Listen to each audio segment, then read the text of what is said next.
C'est vrai que ce n'est pas une question qui date d'aujourd'hui en principe, mais elle est d'actualité parce qu'il y a eu des engagements politiques.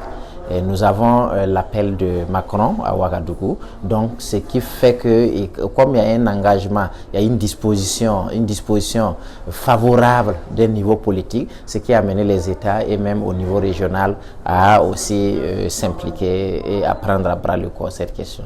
Et même dans les milieux internationaux, parce qu'une organisation comme l'UNESCO, depuis les années 70, posait la question avec son ancien directeur général du retour à ceux qui l'ont créé, d'un certain nombre d'objets qui se trouvent en dehors du continent. Quand il y a eu le discours de Ouagadougou, il y a eu comme une ruée d'appropriation de ce discours. Et donc, dans le cadre de la coopération, il fallait que ces pays concernés par la question puissent donner une réponse positive à Macron. D'où la question du oui, on est pour la restitution, d'abord du point de vue diplomatique, mais du point de vue formel de l'éthique, c'était aussi quelque chose qu'on attendait tous. Cette question même de façon globale, le retour des biens culturels a des enjeux. Des enjeux aussi bien politiques, diplomatiques, scientifiques, etc. Mais si nous faisons un lien avec ce colloque, ce qui est très important, c'est ce que la recherche peut apporter. C'est que les instituts de recherche ou les universitaires peuvent contribuer à l'évolution de ce processus et de cette dynamique sur le retour des biens culturels.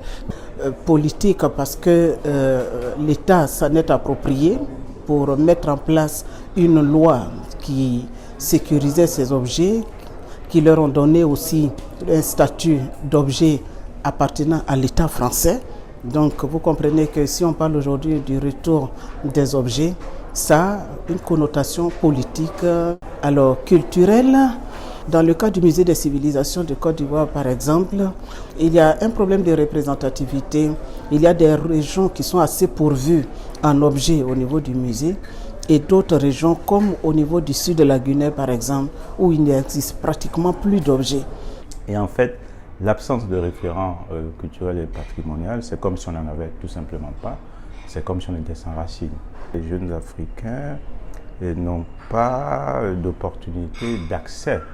Aujourd'hui, le contre-coup, c'est que les jeunes qui n'ont pas appris justement à connaître ces objets ne voient pas la nécessité pour eux de s'intéresser à quelque chose qu'ils ne connaissent pas. Vous parlez d'exposition, nous ne voyons pas ça déjà d'exposition d'abord. D'abord, pour ce qui est très important, c'est une question de justice mémorielle. Il faut que ces œuvres reviennent.